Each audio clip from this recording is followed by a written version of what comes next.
En este pasaje, Dios nombra a Ezequiel atalaya.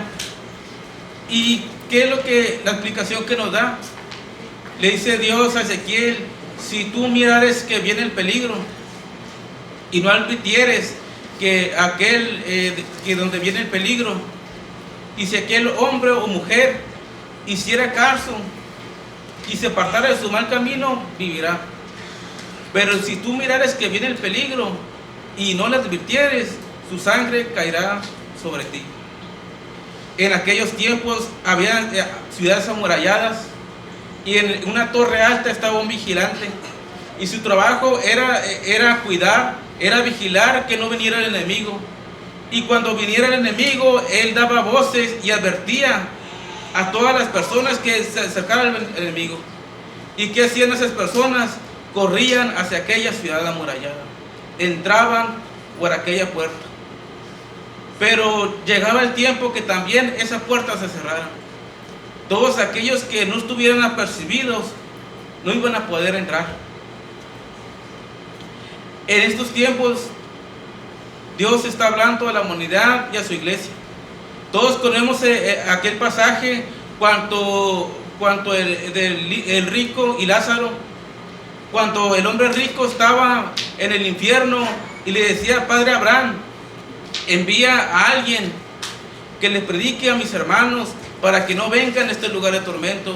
¿Y cuál fue la respuesta que le dio Abraham? Le dijo: a Moisés y a los profetas tienen, a ellos escúchalos.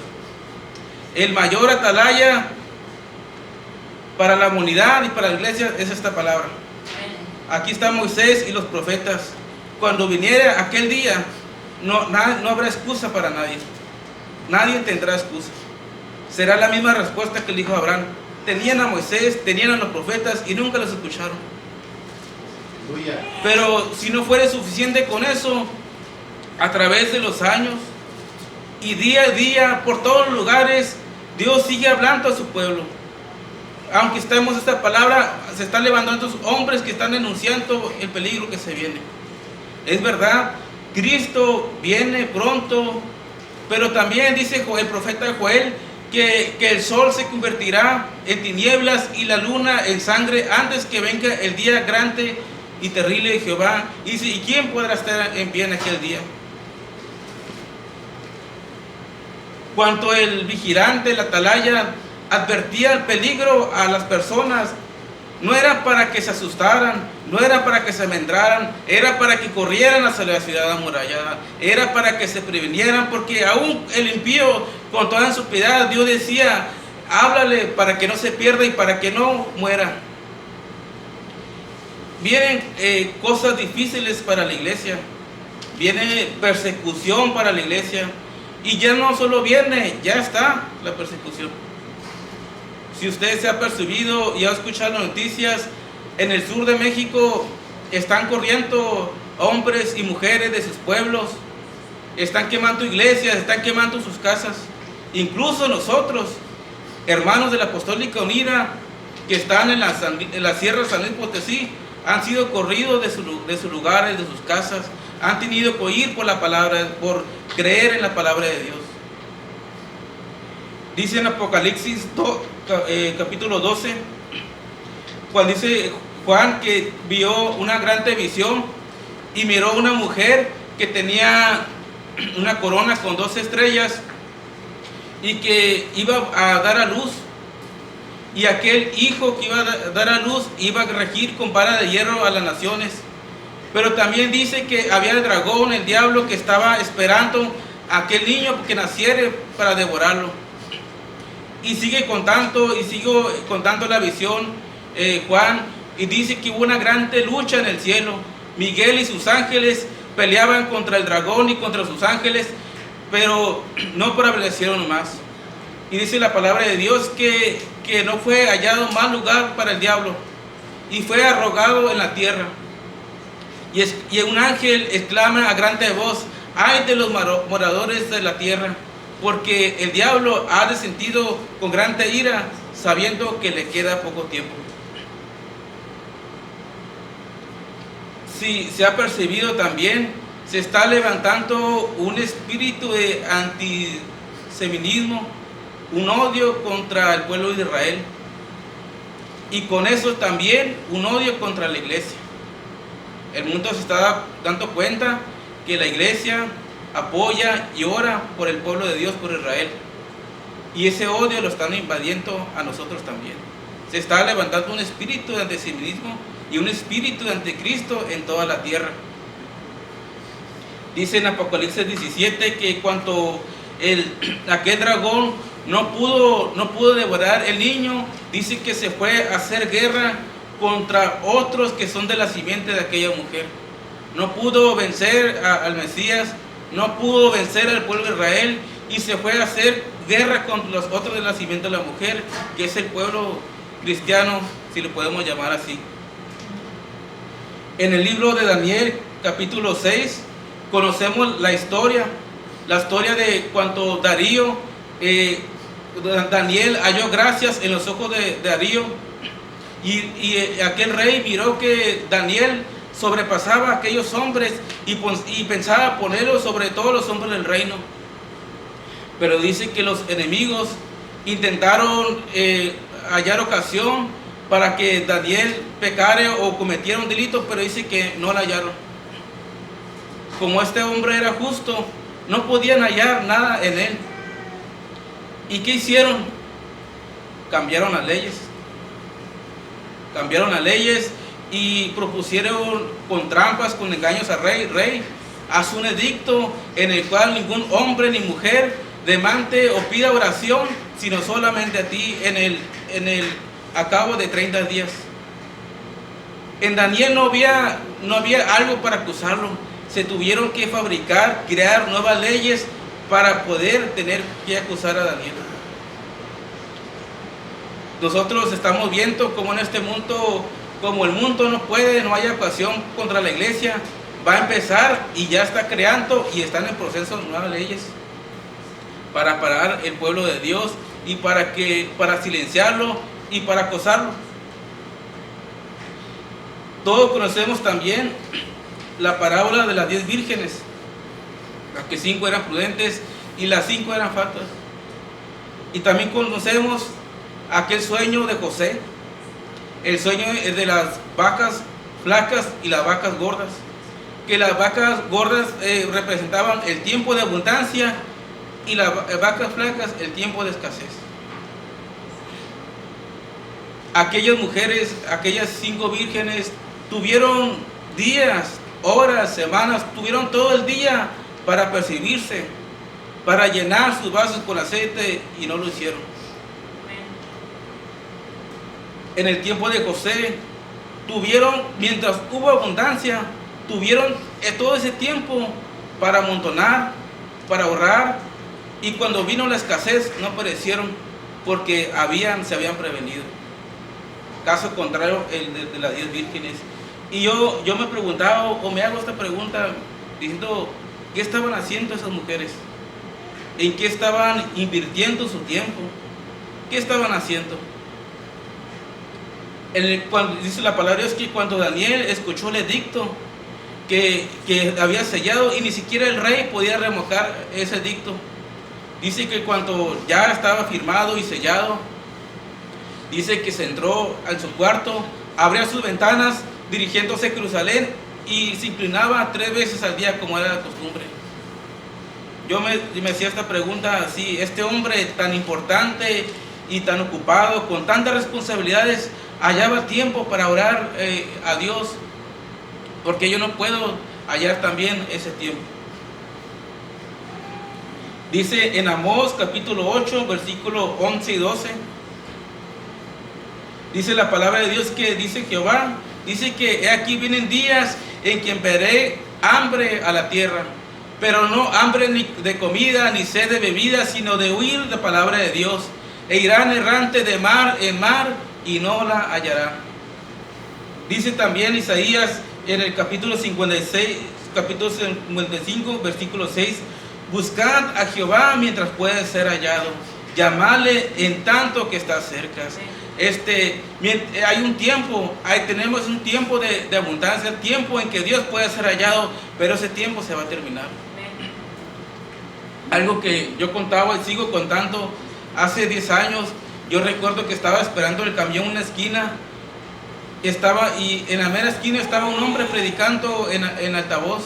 Estaba predicando, y yo estaba como a 10 metros de él, y yo lo escuchaba, yo lo miraba, y este hombre seguía predicando, y pasó una patrulla, hizo un alto con los códigos prendidos, y yo recuerdo ver la expresión de ese hombre, un poco asustado. Me volteó a mirar a la patrulla, y como por 3 segundos se cayó, y volvió a voltear y siguió predicando a toda voz. Aquella patrulla se fue y no le hizo nada, porque todavía había un tiempo de libertad para predicar la palabra de Dios. Dice la palabra de Dios que la venida del Hijo del Hombre serán como los días de Lot y como los días de Noé. Y hace una mención que en los días de Lot aquellos hombres estaban comiendo y bebiendo, no se percibieron. Igualmente como los días de Noé, estaban comiendo y bebiendo, estaban preocupados por sus propios asuntos y no se percibieron. Si leemos la historia de Noé en el capítulo 8 de Génesis, vamos a leer una palabra, que cuando se llegó el tiempo, Dios cerró la puerta. No fue Noé quien cerró la puerta, fue Dios quien cerró la puerta. En los tiempos de Lot, dice la palabra de Dios que Dios no podía condenar al justo con el injusto, y tuvo que enviar ángeles para que sacaran a Lot de aquella ciudad, porque mientras había justos en aquella ciudad no la podía destruir. Vamos a leer unos versículos. Voy a pedir que me ayuden, hermano Miguel, si me puede ayudar con Romanos 12:19. Johnny, si me puedes ayudar con Mateo 3:7. Romanos 12:19. Hermano Miguel Páramo, si me puede ayudar con Primera Tesalonicenses 1:10. Amén. No os venguéis vosotros mismos, amados míos, sino dejad lugar a la ira de Dios, porque Cristo está. Mía es la venganza, yo pagaré, dice el Señor. Mateo 3, versículo 7. Amén. Dice así: cuando él vio que muchos de los fariseos y de los saduceos venían a su bautismo, les decía: generación de víboras, ¿quién les enseñó a huir de la ira venidera? Amén. En estos dos versículos vemos una palabra que dice la ira que vendrá. Va a haber un día de la ira. Otros profetas lo llaman el día de la venganza del Señor. Yo daré el pago de nuestros enemigos. Pero ¿cuándo será ese día? Está establecido un día. En Apocalipsis vemos un pasaje, todos lo conocemos, que habla sobre las 7 copas de la ira de Dios. Vamos a leer Primera de Tesalonicenses, versículo 1 y 10. ¿Primera? Sí, Primera de Tesalonicenses 1:10.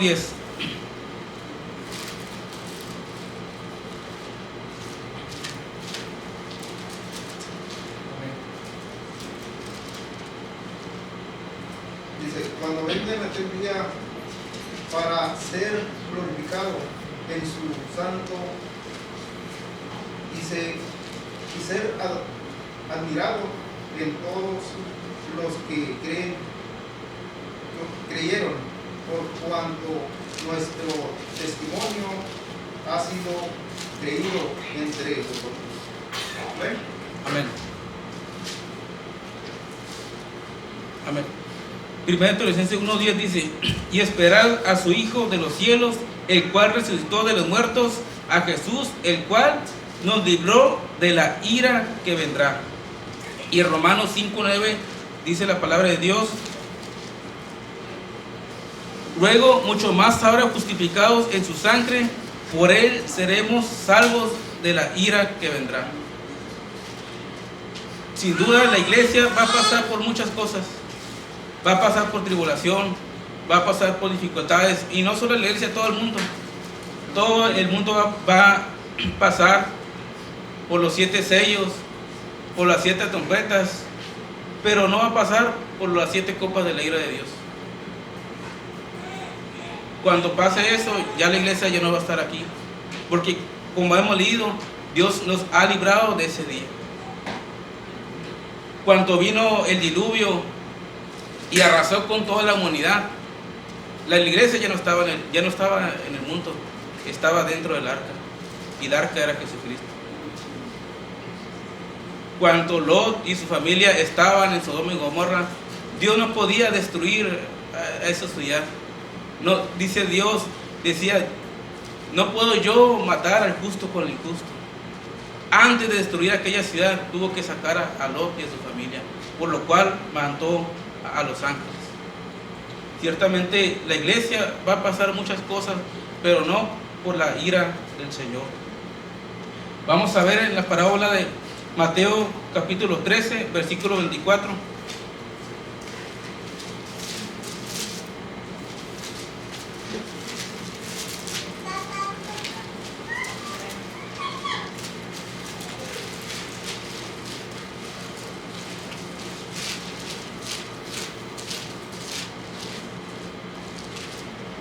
Amén.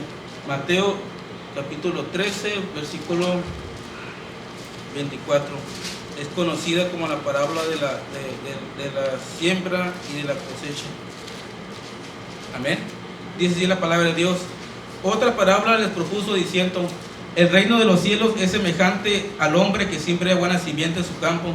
Mas durmiendo los hombres, vino su enemigo y sembró cizaña entre el trigo y se fue. Y como la hierba salió e hizo fruto, entonces también apareció la cizaña. Y se allegaron los siervos del padre de familia y le dijeron: Señor, ¿no sembraste buena simiente en tu campo? ¿De dónde pues tienes la cizaña? Y él les dijo: algún hombre enemigo ha hecho esto. Y los siervos le dijeron: ¿quieres pues que vayamos y la arrancamos? Y él le respondió: no, porque no siento que recogiendo la cizaña también arranque con ella el trigo, mas dejarlas crecer juntamente lo uno con lo otro hasta la siega. Y al tiempo de la siega yo diré a los segadores: recoger primero la cizaña y atarla los manejos para quemarla, mas recoger el trigo en mi alfolí. Vemos nuevamente esta diferencia. Cuando llegue el fin del mundo, Dios va a recoger la cizaña al fuego, pero el trigo va a estar seguro en su alfolí. En los tiempos de Noé, cuando vino el juicio a aquel mundo, vino el diluvio para destruir toda esa maldad. El único lugar seguro era el arca. Aquella arca nomás tenía una puerta. Jesús dijo: yo soy la puerta. El que en mí entrare, entrará y tendrá paz. En los tiempos de Lot, dice la palabra de Dios que Lot empezó a dudar y empezó a caminar más despacio, pero dice la palabra de Dios que el ángel lo agarró de la mano y lo sacó según la misericordia del Señor. Vamos a terminar con este versículo en que se encuentra en Isaías capítulo 1, 18.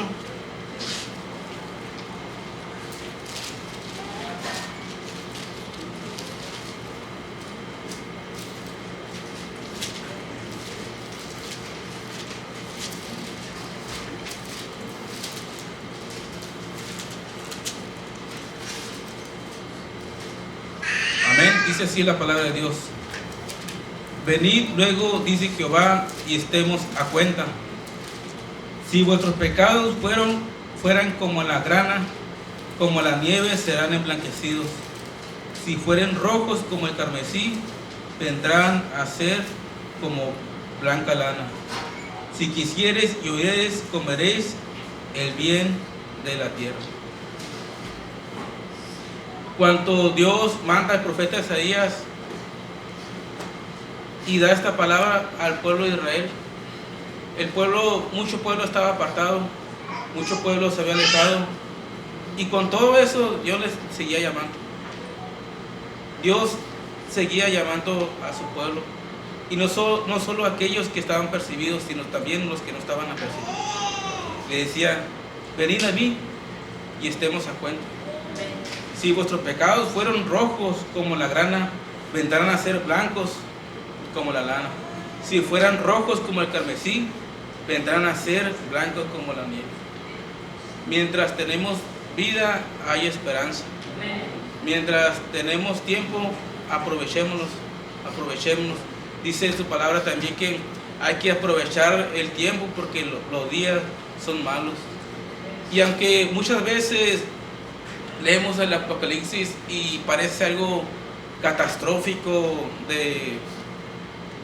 desastroso, pero también Dios le dice a su pueblo: cuando vean todas esas cosas, gócense porque su redención está cerca. Y al final está escrito que la iglesia tiene la victoria. Siempre y cuando entre por la puerta y permanezca en el arca que es Cristo. Amén, hermano. Pues esta ha sido la palabra que Dios ha puesto en mi corazón, y es el mensaje de que estemos apercibidos, que nos preparemos ahorita que tenemos mucho tiempo. Amén. Amén.